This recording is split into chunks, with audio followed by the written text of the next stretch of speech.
So let's talk through the various lone commandos of Warhammer 40k, with a look at each faction's stealth characters and how strong they are in game.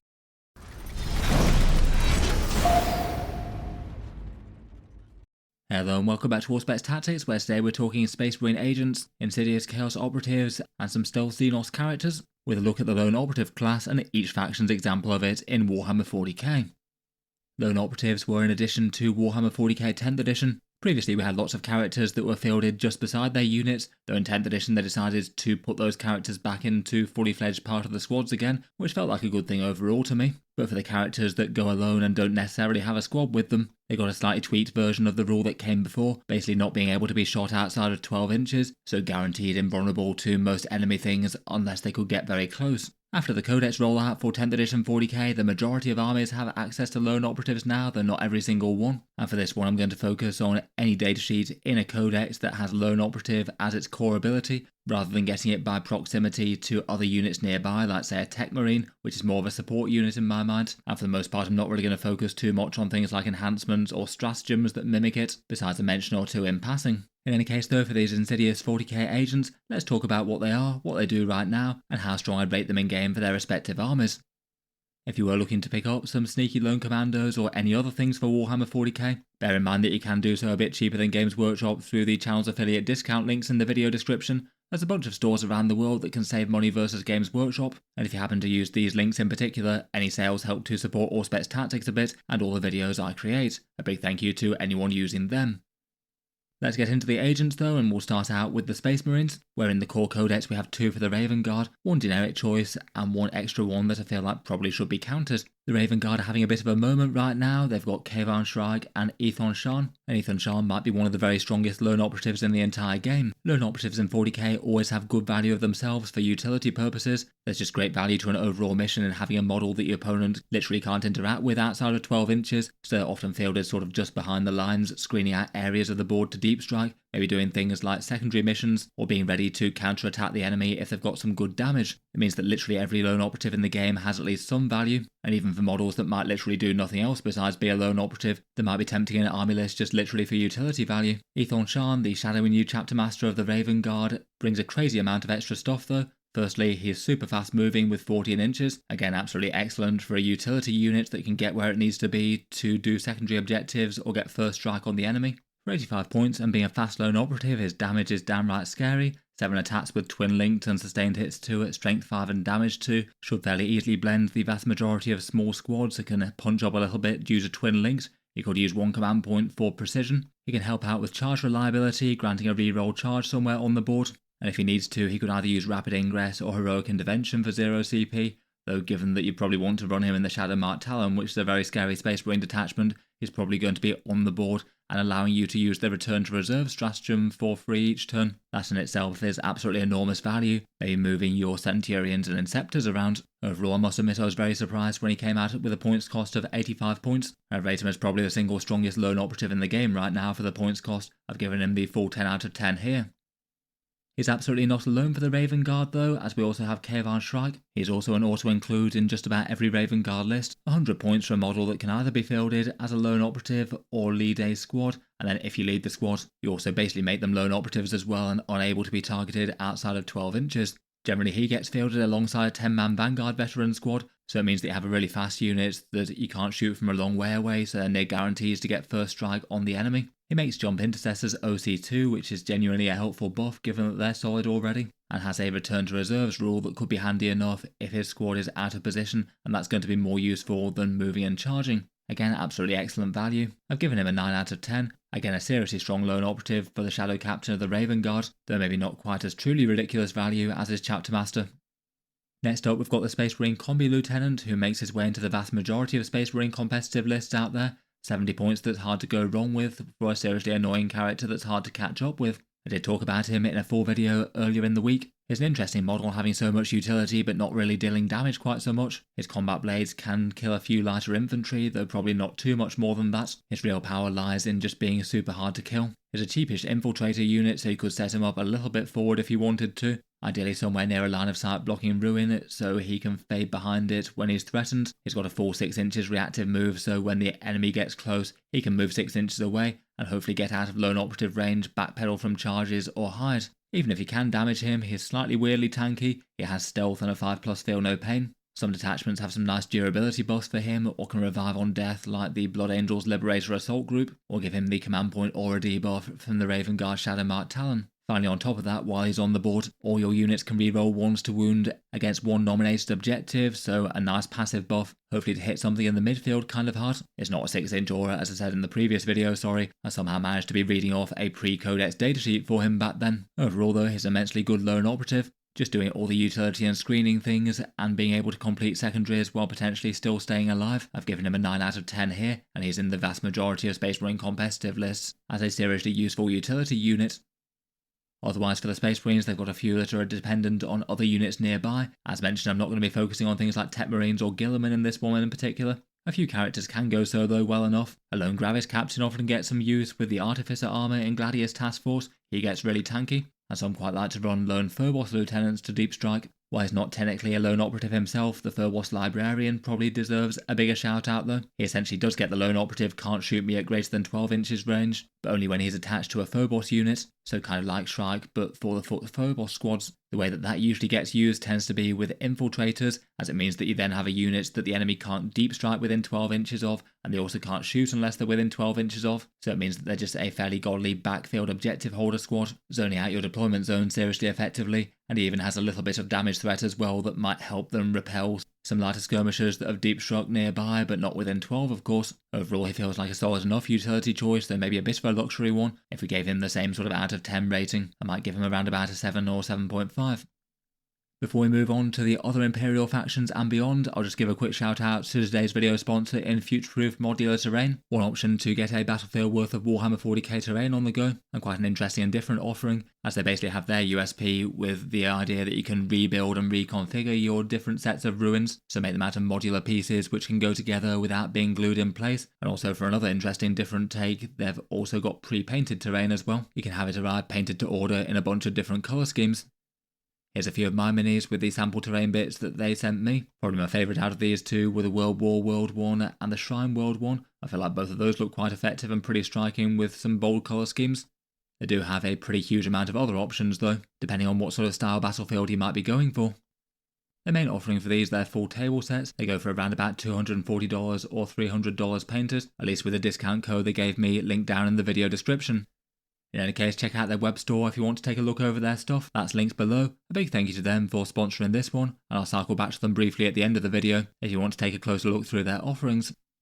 Next up in our look through the lone operative commando units in Warhammer 40k, we have the Astra Militarum, and starting off with Sly Marbo. The man, the myth, the legend himself is an epic hero costing you 55 points, a 4-wound character who can infiltrate, and also does notably make him the cheapest guard infiltrator unit as well if you wanted minimal investment, though realistically he's only 5 points cheaper than Ratlings. He has a little bit of damage output with anti-infantry 2+ and precision, so potentially really quite a lot of those attacks hitting their mark if he gets to attack both with the Ripper Pistol and Envenom's Blade, and he can get across the board quite quickly or hide after firing due to his move shoot move rule, which could have him popping him in and out of terrain if he wants to do a bit of chip damage while not being killed. He's a regiment unit as well, so could receive orders and gets a return fires type special rule, though in reality it might be a little bit hard to trigger that without him getting killed himself, given that he's only 4 wounds at toughness 5, so really quite easy to take down. Overall he's maybe not quite as disturbingly dangerous as you might expect from the one-man army guardsman, and getting most of his value for being a more minimal investment lone operative, so you don't really have to expend too much to go and do secondary objectives and screen out his area of the board, and if he does manage to get the jump on some enemy infantry and punch above his weight, then so much the better.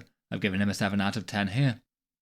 For guard units though, it's the other story lone operatives in Gaunt's Ghost that really steal the limelight at the moment. They're 100 points for, perhaps ironically enough, a 6-man lone operative squad. I guess they're all individuals there. It means they're a bit of an unusual unit. You have 5 models with 2 wounds and 1 model with 3, so quite a bit more fire needed to take them down than most individual characters, and they also have stealth and always in cover as well, so enemy small arms fire isn't going to go quite as far into them as you might initially expect sometimes. Their main draw is to be like the Calidus Assassin, being able to return to reserves at the end of the enemy turn and then return to the battlefield as if by deep strike next time around. so you can just use them to screen out one area of the board with a slightly bigger footprint than normal, and then repeatedly jump back into reserve and go and do a secondary objective if it makes more sense, all the while potentially adding some extra value by adding in orders to regiment infantry, if not themselves, and doing a bit of damage to light infantry as well with some las carbines, plus a sniper and autocannon. They don't really do too much in melee, but light infantry are probably going to actually find them a fairly dangerous prospect to charge, as they get to have their attacks first, and they do get a whole bunch of strength 3 attacks that hit fairly accurately. Not usually going to be a massive charge deterrent, but they could bully their equivalents quite well.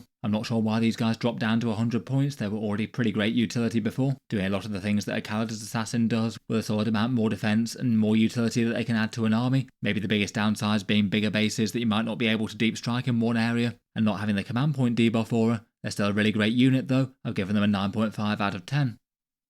Next up, for the Sisters of Battle, we have the Demonofuge, Ephrael Stern and Carganel, Ephrael being the sort of anti-chaos vessel, channeling the might of the Emperor through her to smite the unrighteous, though the unnatural ability has certainly earned her some suspicion. Again, they're a multi-model lone operative unit, Ephrael with 5 wounds and Carganel with 3. They've got a 4+ invulnerable save, so might have at least some chance of surviving after being attacked. They can deep strike if you'd like to, hit with a bunch of strength 6 damage 2 attacks, and Carganel with some strength 4 damage 1, and also have fights first, so they might be able to take a chunk out of enemies that charge them before they get to strike. Ephrael has her fun anti-chaos mortal wound result, though it does depend on failing a battle shock test, so it means it's always really quite unreliable. And they do have an interesting heroic saviour special rule to heroic intervene for 0 CP. It means you could potentially rapid ingress them for a command point and then have them jump into melee with fight first, which could be a pretty big thing to swing a combat. Overall, they're definitely interesting, having a bit of threats plus some cool special rules. I feel like at 85 points they're maybe a bit of a luxury pick compared with all the other utility units that Sisters can bring. I've given them a 7 out of 10 for in-game power here. Moving on, and we've got the stilt boy of the Adeptus Mechanicus in the Sidonian Scatros. The oddly tall infiltrating sniper is 50 points, slightly faster than normal, moving 8 inches across the board, and basically is getting quite a lot of his value for just being a super cheap lone operative that can screen out the backfield. And then if he does anything else with his sniper rifle, then that's a bonus really. He either gets 1 damage D3 shot with anti-monster and anti-vehicle 4+, or 1 anti-infantry 1 with damage 3. Depending on his choice of weapon, you either get 2 reroll wounds against infantry, or reroll wounds against the monsters and vehicles as well. Realistically, it's not going to add up to a serious amount of damage over the course of the game, and unless the characters have 3 wounds that he's taken aim at, he's probably not going to be killing anything in one shot. So far more about the utility role, though that is a niche that the AdMech have got really quite a lot of units to cover. Otherwise he can also hand out a battle shock test. I do quite like the way that his melee has Sidonian feet, kicking the enemy for a few strength 3 attacks. Overall I've given him a 5.5 out of 10. I think realistically the AdMech just have a lot of good utility units that outcompete this guy.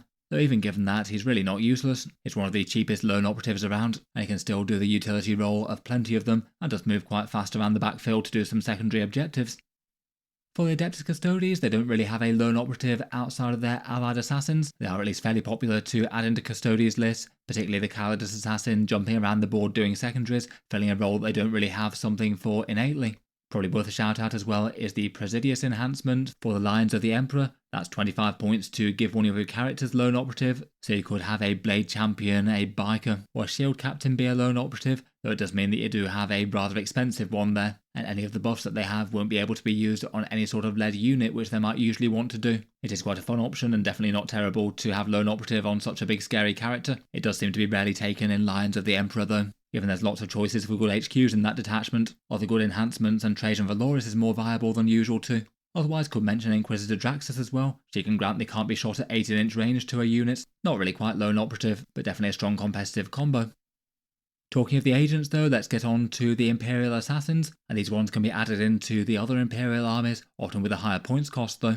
The Assassins bring some fun stuff to the table. As a common rule, are really quite easy to take down once they get attacked back. They only have 4 wounds with a 4+ invulnerable save, so basically just about any damage output is going to have a pretty reasonable chance to kill them. The Vindicator is the elite sniper of the Imperium. He gets a great big scary shot with his Exodus rifle, a single shot at strength 8 and damage D3+3, giving him one of the single scariest sniper shots in the game. It ignores cover and has devastating wounds. He gets to ignore the lone operative ability, so it could be a counter to enemy lone op units, and once per game you get the terrifying shot that is the shield breaker round, adding 1 to the wound roll, and every successful wound is a critical wound. That means there's a pretty reasonable chance that at least once per game you're probably just going to punch D3+3 mortal wounds into a character, and there might be not that much that the opponent can do about it. Overall he's definitely solidly scary. He can do some lone operative things while threatening to just outright kill certain enemy leaders and support characters, though it does mean that your opponent might be able to play cagey by trying to break line of sight to this guy, and you do pay really quite a big points cost for him, 110 points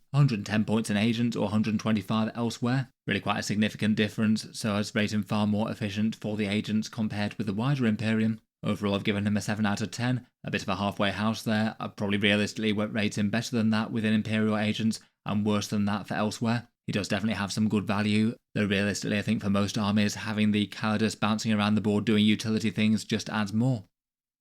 Next up, we've got the Colexus Assassin, which is the cheapest of them at 85 points. The Colexus is the anti-Psyker one, with a bunch of attacks at damage D3 with anti-Psyker 2+ and precision. A bit mediocre against most targets, though given that you get 6 attacks against Psyker units, there's a pretty good chance that you can one-shot things like Librarians out of a unit, if that's going to be the best use of him this game. Even if he's not against Psykers though, he does have some good value. He gets a 6-inch deep strike, so can turn up really quite close to the enemy. It means that if he needs to, say, get into the opponent's deployment zone to establish locus or do behind enemy lines, you're probably going to be able to. And if you're able to turn up somewhere close to the home objective, you might be able to nominate the unit on that, and they have to test a battle shock with a modifier at the start of their command phase, so it might well directly cost the opponent some victory points there. After the Assassins, he's the second most used one after the Custodes for most people, providing a lot of interesting utility between a bit of anti-Psyker damage in certain matchups, but just a guaranteed close deep strike with a small base and the chance to unexpectedly deny some victory points, while also being cheaper than the Custodes Assassin.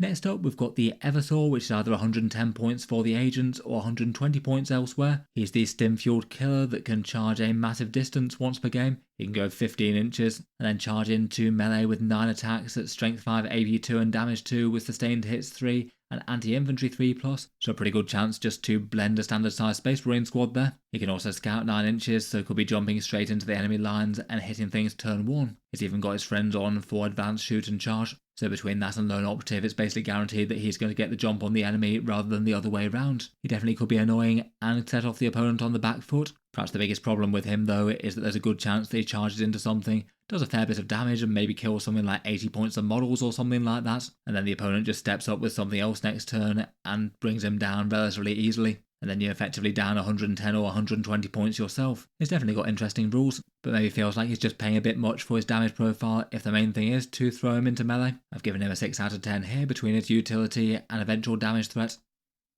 Finally, we've got the reliable shapeshifter that is the Custodes Assassin, a staple of many Imperial armies throughout 10th edition. She's the version with the ability to return to reserves with acrobatic escape, potentially even having a chance to, even if she was locked in melee, as she can fall back d6 inches before doing so. It basically means that for 100 points you've got a small base model that can deep strike around the board, doing any position or secondary objectives, or potentially being brave and going into the opponent's deployment zone for things like behind enemy lines, and being able to threaten to do so each turn until she's dealt with. On top of that, she's got a command point debuff aura as per the balanced data slate, which potentially could have some pretty big value of its own if you wanted to deploy her maybe a little bit behind the front lines, and perhaps catch some enemies on midfield objectives or they're charging into your guys. Finally, she does have some genuine melee damage as well. Lethal hits, precision, and a lot of AP on the close combat, plus a neural shredder for range. Between those two, she's got a pretty reasonable chance to kill a lighter support character, so it could potentially be another good way to get some value if the opponent underestimates her damage threat. Mainly for returning to reserves and bouncing around the board though. She's been particularly great for just about any Imperial army that don't have units that do that easily, maybe most notably Adeptus Custodes and Imperial Knights, though plenty of other armies can use her as well. I've given the Custodes a 9 out of 10, very hard to really go wrong with one in a list, even if many armies don't necessarily need one.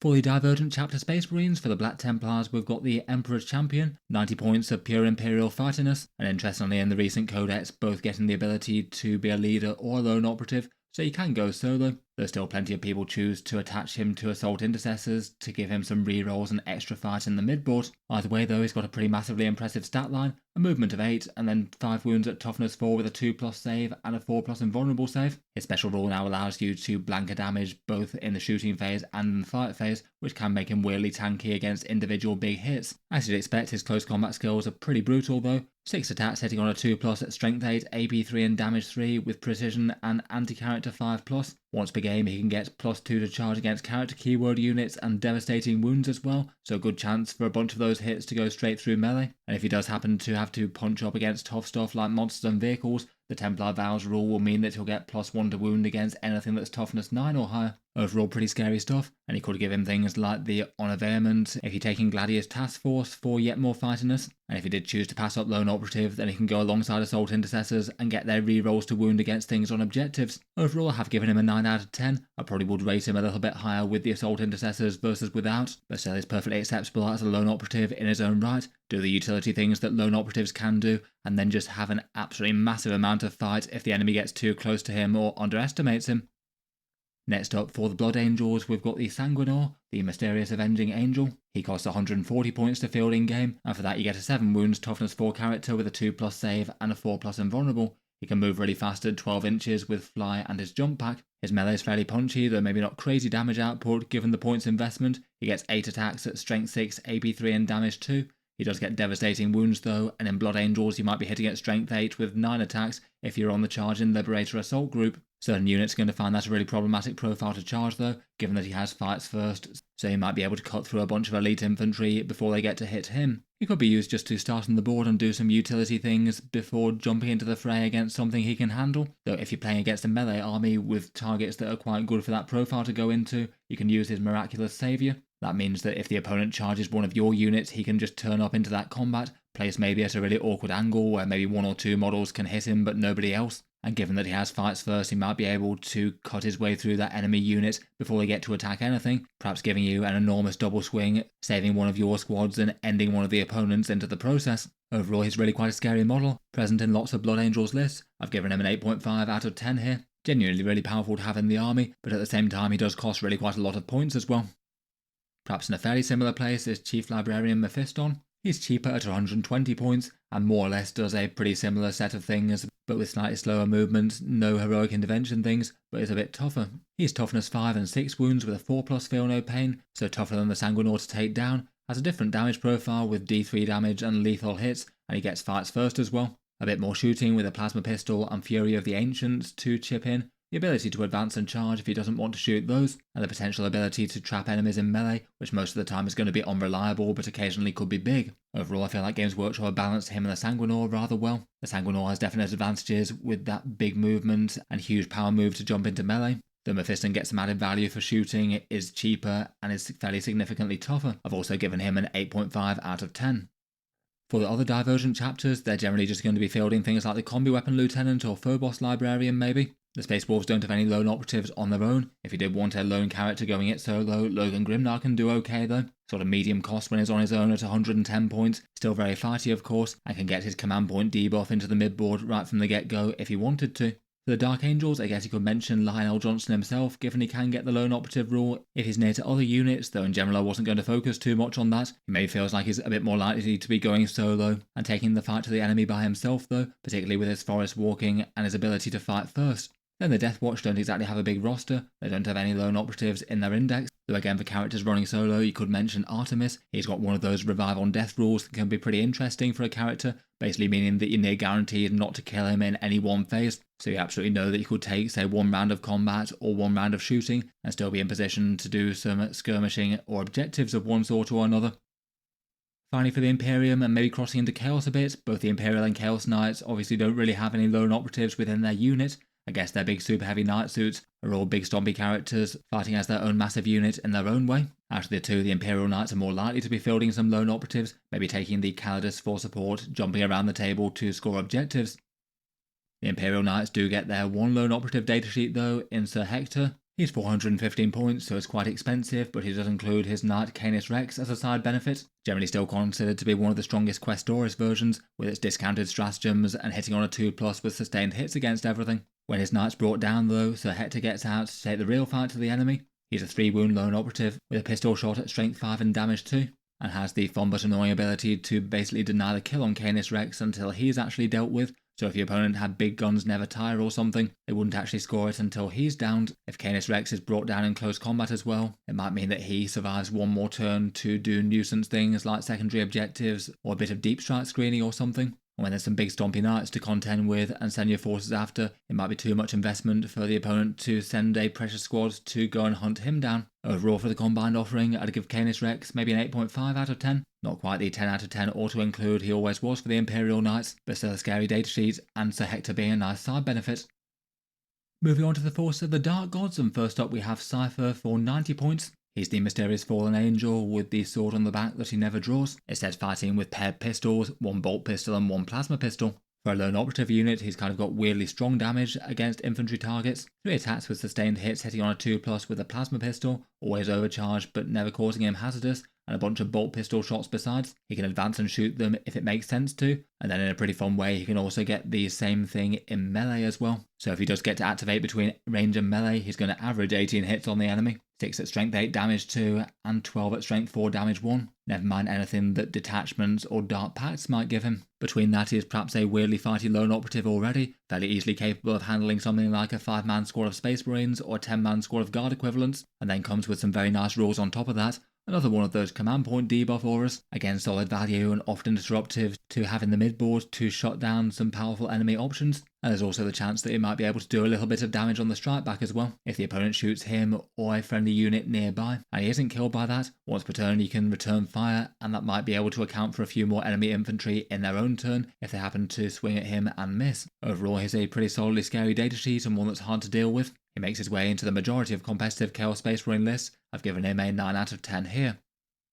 For the Emperor's Children, we've got the Twisted Bladesman champion that is Lucius the Eternal, 150 points for the champion that Slaanesh won't let die. Every time he's bested in close combat, any pride taken in the kill will cause the enemy to transform into him. His face added to the Armour of Screaming Souls, an absolutely horrendous fate, but also serves to remind Lucius of all the many failures that he's had. With his all rather warped and twisted new model for the Emperor's Children, he gained a pretty enormous stat line. 6 wounds at toughness 5 with a 2+ save, a 4+ invulnerable and a 5+ feel no pain. Really quite an intimidating stat line, where most spore arms aren't really going to cause him much trouble. He can be a lone operative or lead the Flawless Blades. I'd be more tempted by lone operative myself, though Flawless Blades did get a bit better. And in melee he strikes with the Blade of the Layer, 6 attacks at strength 8, AP 3 and damage 3 with precision, or he can use the Lash of Torment for some sweeps. He's going to be far better against characters, monsters and walkers, the idea being anything he can challenge to a duel, I suppose. He can reroll all hits and wounds against those targets, which is absolutely going to send his damage output through the roof, and also has fights first as well if he's not leading a unit,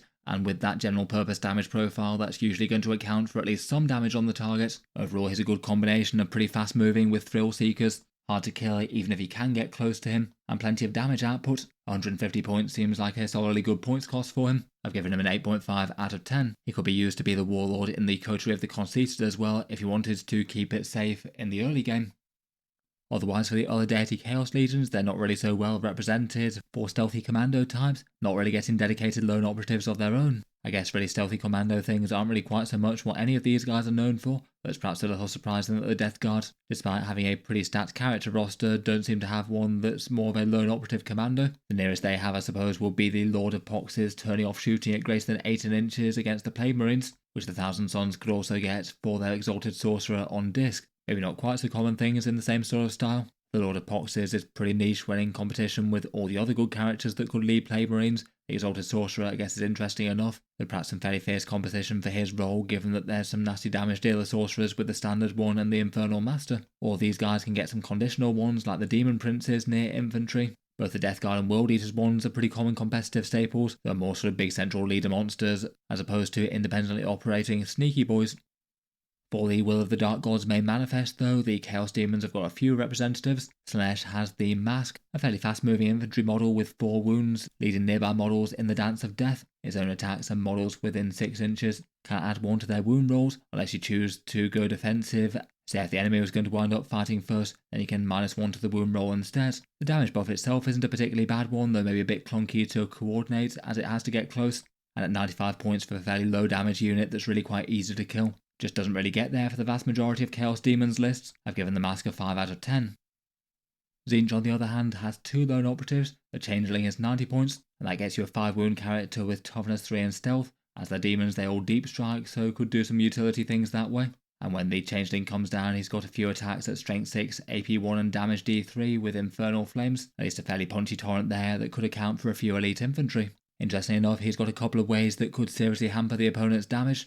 First up in the shooting phase, a unit within 12 inches will be -1 to hit on a 2+, though if you get very lucky and roll a 6, you might just prevent any sort of damage at all and completely turn off their shooting for the phase. It's super unreliable in itself, but actually combined with Formless Horror, where if you want to attack the Changeling, then you have to take a battle shock test, and if you fail, then you can't do any attacks this phase. Between the two, he has at least a reasonable chance of just completely turning off damage or unexpectedly living into the next turn, even if the opponent had something that should have easily been able to kill him. Overall, between the two, I feel like that's enough to be a bit of interest. Between his shooting and those rules that make him hard to deal with, he could do some pretty annoying skirmishing with enemy units that are isolated in the backfield while doing some objectives. Overall, I've given him a 6.5 out of 10 overall. He is still quite a lot of points for the utility, though it does feel like quite an annoying and spooky utility unit just due to not being guaranteed to be able to deal with him at all.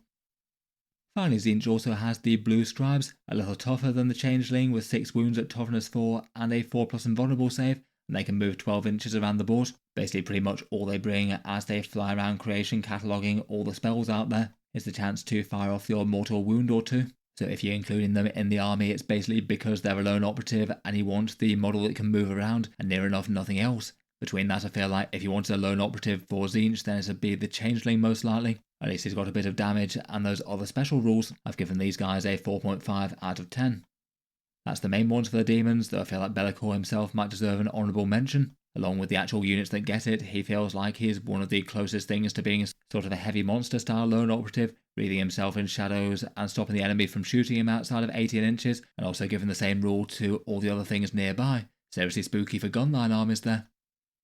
Next up for the Aeldari and Drukhari, they do have a few units that could function in a somewhat similar way. The Spiritseer gets the support class sort of lone operative rules, and the Aeldari have Amelin Shadow Guide and a lone operative Legends Ranger. For the ones that are actually in Codex though, both the Aeldari and the Drukhari Reaper's Wager, there's the Harlequin lone operatives, the Solitaire and the Death Jester. The Solitaire is a pretty interesting model, a fair bit of damage and some absolutely enormous speed, though relatively easy to take down if you can bring any fire to bear on him. He gets to move 12 inches with advance and charge, though once per battle instead of advancing he can blitz, giving you an extra 2d6 inches to your move, so around about 19 inches or so there, and then charging after that. You could even potentially throw in Battle Focus into the mix if you wanted to go yet further. Basically, he's able to jump from one deployment zone to the next if he wants to, and unless something goes very wrong, he's going to get the first strike on the enemy. When he gets there, he hits pretty hard, 9 attacks at strength 6, AP -2 and damage 2 with precision, and getting an extra 3 attacks if you have blitz as well. That'll just demolish certain units of sort of light to medium infantry, and hopefully with some fairly godly movement he should be able to position himself in a maximally hard place to try and counter-attack against, maybe hiding in a big way at the base of a ruin after he's hopefully wiped a squad. If you have to charge him, he should be able to get some attacks in as he has fights first as well. Overall he is pretty interesting, though is paying really quite a big luxury for that enormous speed and the lone operative utility. He absolutely does get used in some competitive games though, maybe doing some objective things early on before blitzing down to take out something important. If he can not die while doing so, then so much the better. I've given him a 7 out of 10. For their other lone operative, there's the Death Jester at 90 points, an all very sinister Harlequin figure with some ranged fire support from 24 inches away. His Shrieker Cannon's got a fairly basic 3 attacks at strength 6, AP 2, damage 2. They can either give it precision or sustained hits 3 to amp up its firepower and have it hit far harder. Beyond that, he also forces a Battle Shock test on enemies, which has some good value for Drukhari and farming up their pain tokens, that otherwise might be a bit niche beyond hoping to turn off a stratagem or two. Again, might be okay for the screening off of the backfield for another annoying model that the opponent's not going to be able to deal with at longer range. It does feel though that for his points cost, his damage output isn't all that exciting really, even if I guess he will reliably contribute while still hopefully remaining alive. I've given him a 5.5 out of 10. He's not completely unplayed, but still really quite rare to see in either Aeldari or Drukhari army lists. With their stealthy Xenos commandos, the Tyranids might be one of the single most spoilt armies. For choice of lone operative though, they've got 4 different ones and 3 of them are really quite good indeed. Perhaps absolutely leading the way out of those though is the Lictor. They're 60 points for just an all-round good unit. They can infiltrate into the mid-board, and having a 60-point infiltrator unit is no terrible thing in the first place. They can be in the right position to do early game objectives or countercharge lighter stuff moving up. His durability isn't too terrible for a lone operative either. 6 wounds at toughness 4 with stealth is alright, and if he gets engaged in close combat he gets 2 fights first, so should be good for a little damage there. His melee is quite nicely general purpose, 6 attacks at strength 7, AP -2 and damage 2, and precision if it makes sense to try and take out a character from a squad. It's really not terrible to get a sort of Space Marine Captain style profile for this points cost, particularly when it's on an already interesting utility unit. If you ever kill a character with him, you might gain 1 command point. And then for another really interesting way to use him, you also have Pheromone Trail, able to rapid ingress for free, so come in from the sides of the board and set up somewhere where he's not going to take too much damage, and then in your own turn get a guaranteed first charge on the enemy rather than the other way around. That's even before any detachment buffs as well, where you might be able to pick up some easy damage dealers or plenty of other support from Vanguard onslaughts. Lictors are just all round really efficient units, one of the very best lone operatives in the game, and I've given them a 9.5 out of 10. The Neurolictor was already usable and got better at the last points update. He went down from 80 points to 70, so it's still a little bit more expensive than the regular Lictor, but not by all that much, and he has some pretty powerful extra value for the army. Compared with the regular Lictor, who I feel like is already fine for the toughness for a lone op, this guy is far tankier. He's got 7 wounds and a 4+ invulnerable save built in, and he is a synapse creature as well, which means that units nearby, including him, will get +1 strength, the better Tyranid morale, and will help debuff enemies in Shadow of the Warp. Then he's got 2 genuinely quite useful battleshock rules. In your command phase, you get to select one enemy unit within 12 inches. That unit must take a battleshock test. That means that sometimes you can stop the enemy from contesting an objective that your Tyranids were fighting for in the midboard. Every so often, if he's at least somewhat far forward and within range of a midboard objective, then that might just directly earn you victory points, even if the stars don't align for that though, and the test just gets failed incidentally by an enemy unit pushing up against the army. It has his aura of psychological saboteur, and it means that battleshot enemy units within 12 inches of him are both +1 to wound for your models in your army, and a -1 to hit for them. That's really quite nice as a side bonus to a utility unit, and actually means that the damage that this guy could potentially inflict is quite big just by buffing other things. At least in the turn of the Shadow and the Warp, there are likely to be multiple units running around that have failed battleshock, so it should be easy to get +1 to wound on those, though if the enemy is somewhat close, he's going to have the chance to make them test each turn as well. Compared with the regular Lictor, he does pay for it in having less damage output by quite a big way. He's only strength 6 and damage 1 compared with strength 7 and damage 2, and he also doesn't get fights first either, even if he maybe has a bit of a better chance to survive than the regular Lictor does. Overall though, he's another interesting model, definitely a rival for the regular Lictor for the role. I've given him an 8.5 out of 10, I might have been persuaded to give him a 9. Thirdly, for Lictor variants, we've got Death Leaper. He's a lot closer to the regular Lictor profile, though he does get an improved stat line with 7 wounds and a 3+ save, so it's harder to take down, though a higher points cost of 80. It's fairly well similar to the Lictor, but with that bigger defensive profile. The only main difference that he has is that he has an aura of fear of the unseen, and he forces battleshot tests in the enemy command phase against enemy units within 6 inches, and they must do so if they're below starting strength, as well as just if they're below half strength. It means that if he's skirmishing over a midboard objective, there's a good chance the opponent might just fail battleshock and not be able to claim those points. So at least between the durability and that rule, a pretty reasonable argument that you could use him if you want a Lictor starting in the midboard, paying the extra 20 points over a regular Lictor. It's definitely a nice enough ability, though I feel like for the extra 20 points, he isn't quite as efficient as the standard Lictor is. Lone operatives being super cheap for value has some benefit all of their own. He's still a strong datasheet though. I'd give him an 8 out of 10 for power.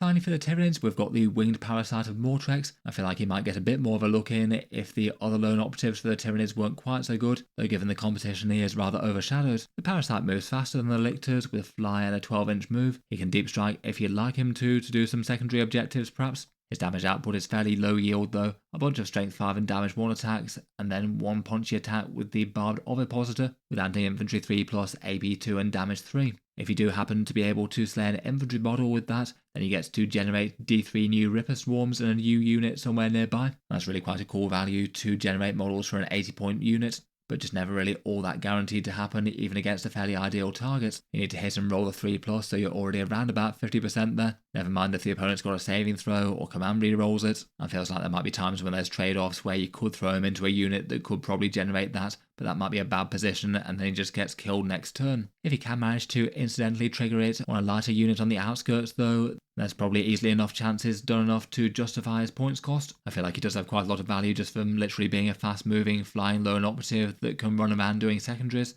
and his special move being a bit of a bonus. Overall though, I have given him a 6.5 out of 10. He feels like he's just thoroughly overshadowed by all 3 of the other Tyranids lone operatives, neither being quite as tough, quite as dangerous or quite as useful, even if he does have a core model and some good fun factor.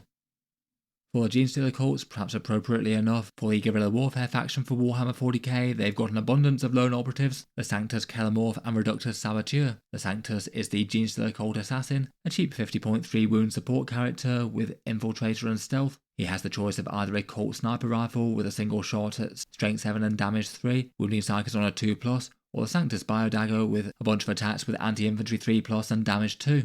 The Sniper Rifle gives him a reactive move so he can back away if enemies get too close, perhaps going for the role of the Space Marine Combi Weapon Lieutenant just a little bit, and the Dagger version can't be targeted with Overwatch. Finally, at the start of the battle, he can choose a unit to be his prey, and he'll be able to reroll hits and wounds against that squad. It's not unhelpful, but I feel like he'd probably need that to really punch up quite enough to really make his presence felt, and it might not always be super easy to coordinate him to that exact target. Overall, I feel like he's not bad as a lone operative. At 50 points, it's very cheap and can still be doing actions and doing the screening out board thing that the rest of them can do. Cheap lone operatives definitely have value all of their own. The reactive move thing could be good to keep him safe with a sniper rifle, and if you actually want him to deal damage and jump on stuff, then the Sanctus Spire Dagger is legitimately good, and Overwatch is definitely a big threat to these cheaper characters. Feels like he's solidly usable in multiple ways, but just competing against a vast amount of characters and other good utility support units that the Genestealer Cults already have. I've given him a 6.5 out of 10.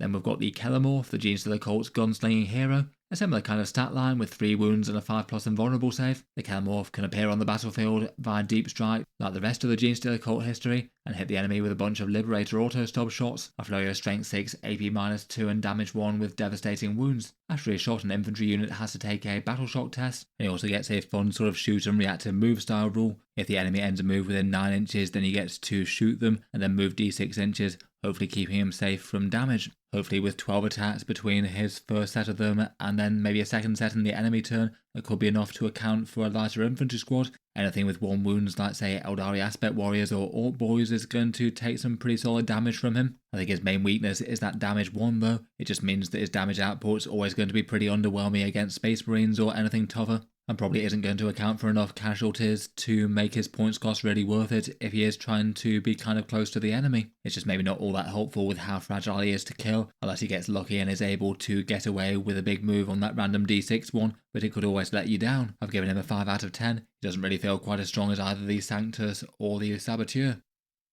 Talking of which though, the Genestealer Cult lone operative that can bring the big damage is the Reductus Saboteur, getting a really quite fun 4 different rules to represent her explosives. If the enemy gets too close, you could move up and throw a demolition charge. Hers is far more accurate, hitting on a 3+ at strength 9, AP -2 and damage 2. You get some remote explosives which can function as indirect fire, chipping in with anti-horde or maybe just doing a little bit of damage to enemies that are trying to take objectives elsewhere. One Saboteur gets to use the grenade stratagem for free, and he can use it after somebody else has used grenades, so potentially really quite big damage punches in the shooting phase alongside the demolition charge if you step up and throw some bombs at them. And then finally, the enemies that try and advance on a position might be eating really quite a lot of mortal wounds. If a unit ends within 9 inches of her, then on a 2+ you do d3+3 mortal wounds when you use the Reductus Mine once per battle. And against the right target, at least in theory lands, that could be a pretty significant chunk of her 65 point cost. Overall, it makes her really quite a dangerous area denial sort of unit, being able to take big chunks out of units and maybe step up and throw a whole bunch of damage into those units the turn after if she can survive, and as a result hard to go too far wrong with. As with plenty of the other Genestealer Cult characters though, a very weak defensive profile could be bad news and could easily die to Overwatch against the wrong thing. Either way though, with so many fun damage profiles, she seems nearly auto-include. I've given the Reductus Saboteur a 9 out of 10.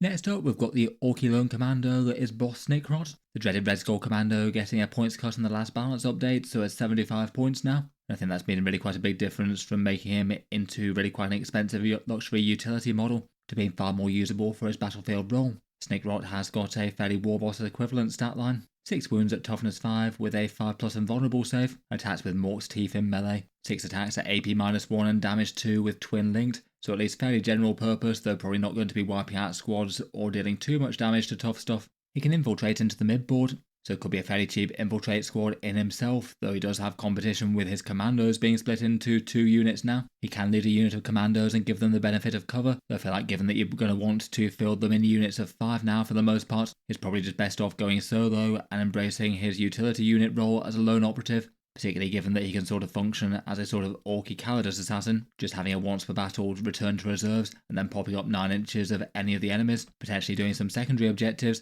and having the nice bonus that he can fight at least fairly hard if he does make a charge. Overall, he feels far better at 75 points than what he was before. I've given him an 8.5 out of 10 for in-game power, quite a nice help to Orky objectives. Next up for the Space Dwarves, we've got Imperial Agents. He's 110 points for the Leagues of Votann Slayer with his Darkstar Glaive. True to his reputation, he's fairly hard to take down. 5 wounds at toughness 6 with a 4+ invulnerable save, and then the ability to revive on death at the end of the first time he's destroyed, coming back with his 4 wounds remaining, for him to have another go at slaying his foe. In game he hits fairly hard with Bane, 5 attacks at strength 12, AP 3 and damage 3 with precision, or a bunch of sweep attacks, at least a fairly scary possibility of being able to surge move himself into close combat, though it does have to be in kind of specific circumstances with the enemy being kind of close and his model also being shot and lost a wound but not outright slain. It's definitely got interesting rules between all that. Revive on Death is really quite a handy one for lone operatives to have, even if it's just for a utility role, and he's certainly got enough damage to be able to punch things pretty hard, including being able to deal meaningful damage to some tanks and monsters. It's still been kind of niche versus other leagues of Votann units that you might field though, just maybe not supported quite as well as some of his rivals for throwing himself into melee and dealing some big damage there. And one particular weakness is being rather slow compared with some. He moves 5 inches across the board, where Mephiston or Lucius the Eternal, for example, might move faster with advance and charge. Overall, I'd rate him as not unusable, though not particularly standout for the Votann. I've given him a 7 out of 10 here. There'd probably be weighing up that versus being a little lower down. For the Necrons, Illuminor Zeraz can get a conferred lone operative if he's near other units, though it's just the Hexmark Destroyer that has lone operative itself at base on its datasheet. Just in case the 3 pistols for the Kellamorph weren't quite enough, he is a 6-gun gunslinger. 75 points for a 5-wound model with a 3+ save, and then a bunch of Enmitic Disintegrator pistols, hitting at strength 6, AP 2 and damage 1 with ignores cover. With those and his other special rules, he's got quite a lot of ways to mess up some enemy infantry. He can fire Overwatch for 0 CP, so should be fairly guaranteed to get another activation if he wants it, and has a return fire rule once per turn as well. All that damage can be quite a big deal in matchups where 1-wound infantry are quite important, though otherwise he's got plenty of utility value in himself. Beaming down with Deep Strike to do secondary objectives, and being pretty annoying in Awakened Dynasty to deal with, given that if you knock him down for 1 command point he can stand straight back up again, and he's also got a especially useful role in Starshatter Arsenal as well. He can bear the Chrono Impedance fields that mean that it's hard to kill the Silent King, conferring a -1 damage onto him. Between that he's really quite useful in both of the 2 strongest Necron detachments right now, and handy enough for his own datasheet. I've given him an 8 out of 10 for in-game power.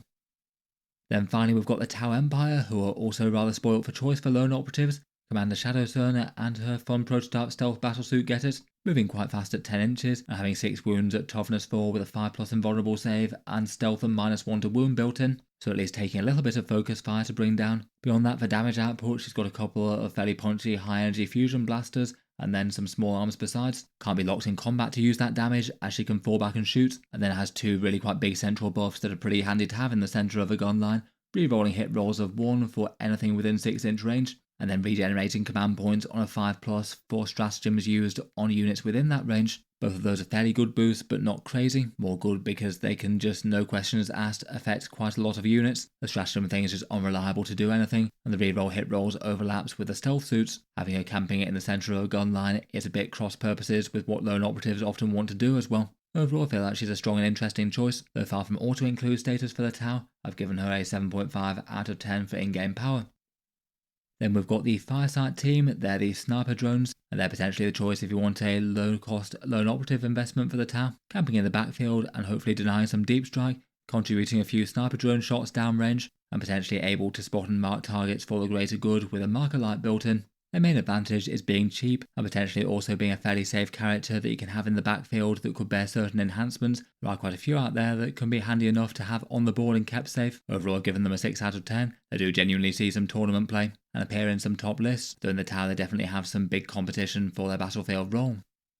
One of the things that certainly gives them competition is the Ghost Kill battlesuit. This one's a lot more investment at 160, which is very interesting to have such a great big stealth suit with a bit of serious firepower that you know is just completely safe from enemy counter-attacks provided things don't get too close, and can dish out a bit of hurt with a cyclic Ion Raker before potentially moving forward to make the opponent actually have to deal with it, as even if you do get close enough to damage, it's got quite a good defensive stat line, 12 wounds with a 2+ save and blanking damage twice per game. It's particularly nice in Kauyon with firepower that's likely to be able to survive until turn 3, and also a Wall of Mirror stratagem to be able to reposition it. It does pay for the fun ability though, with having lower damage output than most Tau things, and I've given it an 8 out of 10 overall for in-game power.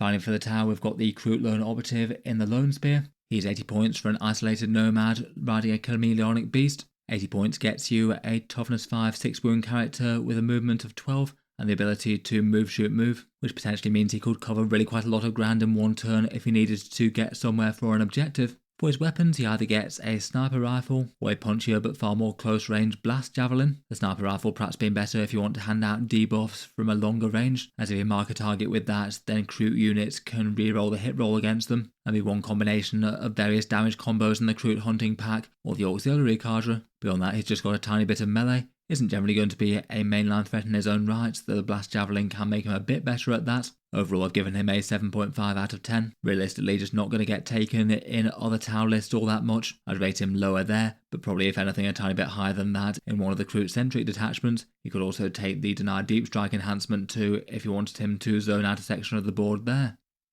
With the Tau lone operatives talked about though, that just about brings us to the end of our look at each faction's lone commando unit. So let me know your thoughts on the various sneaky infiltrator characters of the races of Warhammer 40k. Do lone operatives make the cut in your lists or not? And have you found any particularly terrifying or hard to deal with on the other side of the tabletop?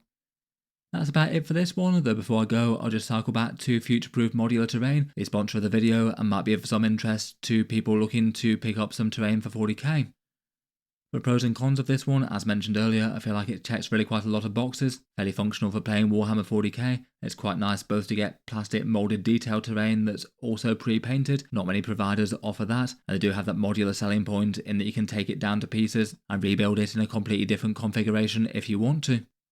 For any potential downsides, it's a bit pricier than some of the cheaper options out there. It is pitching itself at a level above things like the cheapest MDF and 3D printed offerings, but probably does have the selling points to do so. And maybe for any other criticisms, I feel like maybe it do need to have a little practice with assembling the ruins. It kind of needs the top bit expansion to disguise the tabs for building them. Although you can take it down to pieces, it does take a bit of time to do that, so you wouldn't really want to be doing it too often.